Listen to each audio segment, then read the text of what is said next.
Mia's father left her one instruction, one sentence, written on a box. Open this when you feel lost. She waited 18 months after he died before she felt lost enough. That is who she is. My name is Mia. I am 32 years old and I am fine. That is what I say when people ask. I have a job. I have an apartment. I sleep well. I am fine. I have been saying it so long, I stopped noticing it isn't true. Fine. That word. The most dangerous word in the English language. Because fine means I have stopped expecting more. Fine means this is enough. Fine means don't ask. Mia has been fine for 32 years. My father's house has been empty since he died. I keep paying the bills. I keep not going back. 18 months of reasons. Too busy, too far, not ready. The usual lies you tell yourself, when the real reason is too heavy to carry. Last Saturday, I ran out of lies. I drove there before I could think too much. The house smelled like him. Paper and coffee and something I have no word for. I stood in the hallway and hated how much I recognized it. I told myself I was being practical. Sorting things, moving on, the healthy thing to do. But really, I was looking for proof. Proof that somewhere, in some form, he had loved me. I went to the attic. His whole life in cardboard boxes. 40 years of a man reduced to this. Old notebooks, letters he never sent, a broken watch with a cracked face, and a photograph. A woman I had never seen before. Young, laughing, looking at someone just outside the frame. I put the photograph in my pocket. I kept moving. And then at the bottom of the last box, a small wooden box, my name on the front. His handwriting. For Mia, open this when you feel lost. I sat down on the floor. I did not plan to. My legs just stopped. I sat there for a long time holding the box before I opened it. I was afraid. Which made no sense. He was already dead. He could not disappoint me anymore. She is afraid of a dead man's letter. Think about what kind of father makes his daughter afraid to read his words. My father was not a cruel man. I want to be precise about that. He was not cruel. He was absent. Physically present and emotionally somewhere else entirely. Somewhere none of us were invited. He missed performances. He forgot birthdays. When my mother left, he sat at the kitchen table for 3 days and said nothing to me. Nothing. As if I was furniture. As if I was not also losing her. I was 9 years old. I made my own dinner. I went to school. I learned that needing people was a liability. I learned it so well that by the time I was an adult, I had made it into a personality. Independent, self-sufficient, fine. It took me years to understand. Those were just prettier words for alone. When he was diagnosed, he called me himself.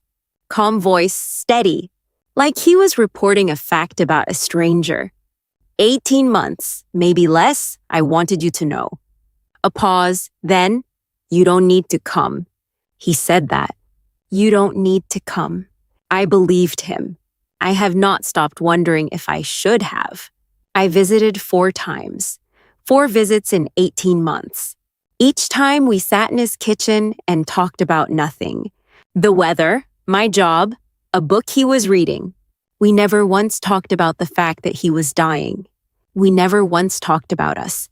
He died on a Tuesday. The nurse called at 7 in the morning. I went to work. I don't know why. I have thought about it almost every day since, and I still don't know why. She went to work the day her father died. She is not a monster.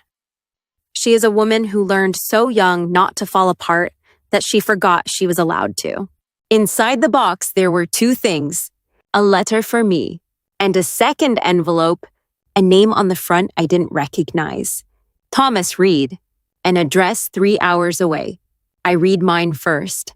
Dear Mia, if you are reading this, then you are lost. You were always getting lost, even as a little girl. You would wander off and then look genuinely surprised that you couldn't find your way back. I watched you do it 100 times. I should have taken your hand. I didn't. That is on me. I was not a good father. I know that. I am not writing this so you'll forgive me. You don't have to forgive me. I am writing it because you deserve to hear the truth from me at least once. You are not lost because something is missing in you.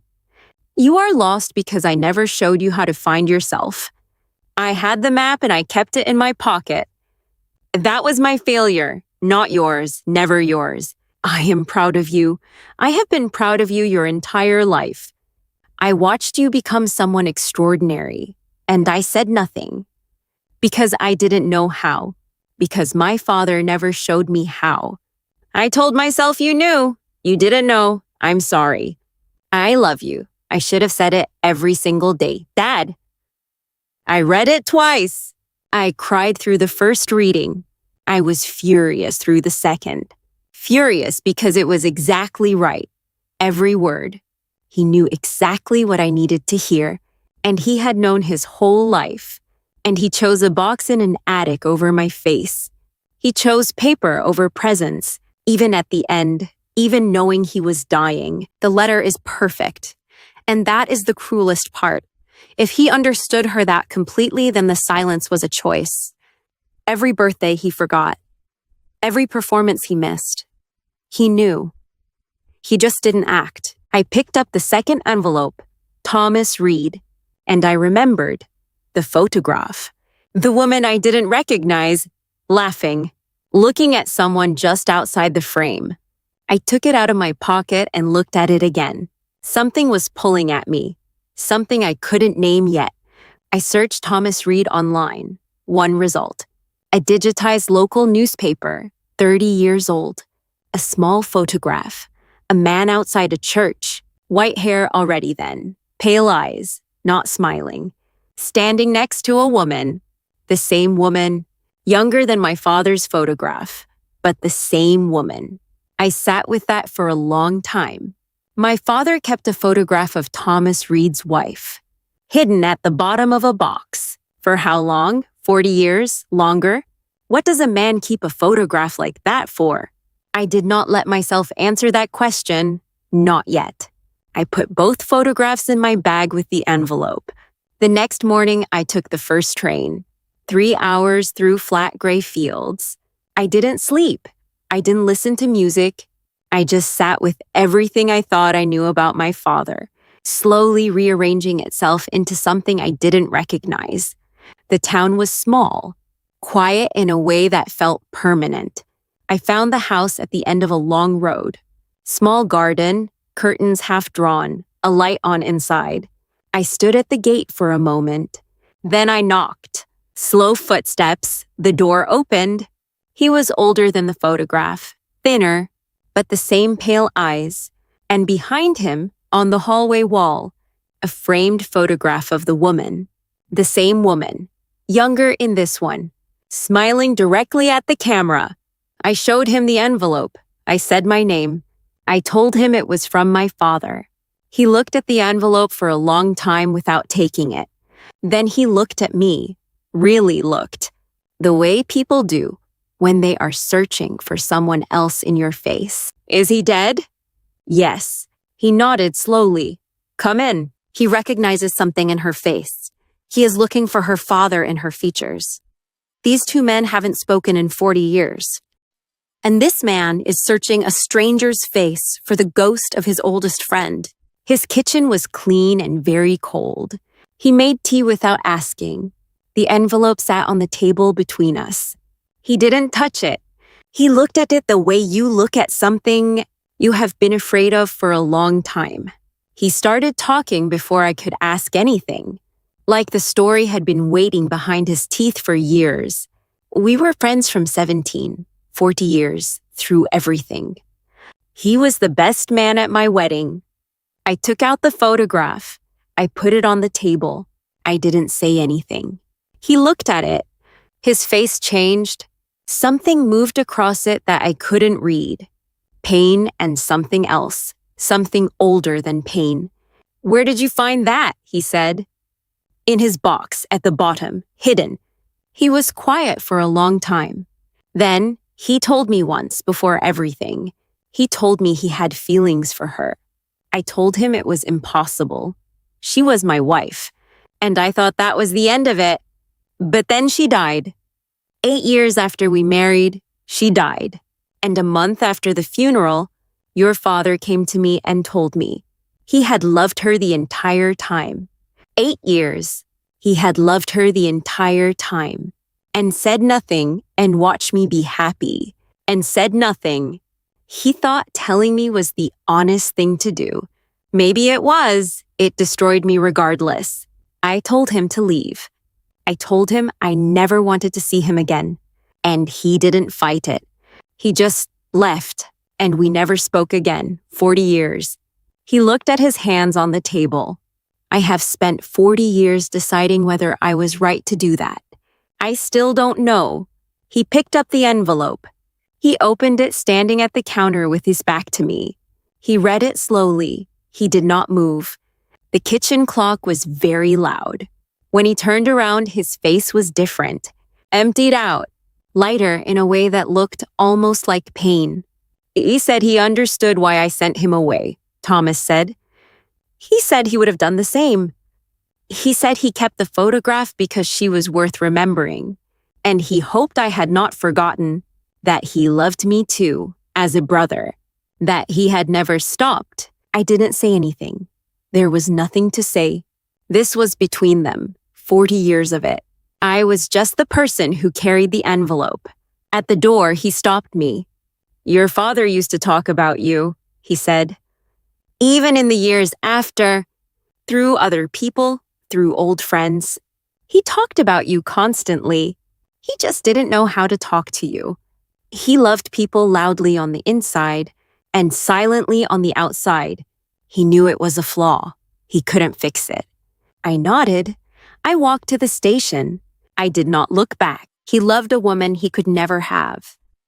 He destroyed his best friend to finally tell the truth. And then spent the rest of his life alone, loving his daughter, loudly on the inside, silently on the outside. On the train home, I took out my letter. I read it one more time. And for the first time, I didn't feel angry. I felt something worse. I felt sad for him. A man who loved completely and expressed nothing. Who understood everything and said almost none of it. Who got it exactly right, in a letter. 18 months too late. He was not a good father. That is still true. I am not rewriting that. But he was a man with a locked room inside him that he never figured out how to open, and he knew it. He lived with that knowledge every single day.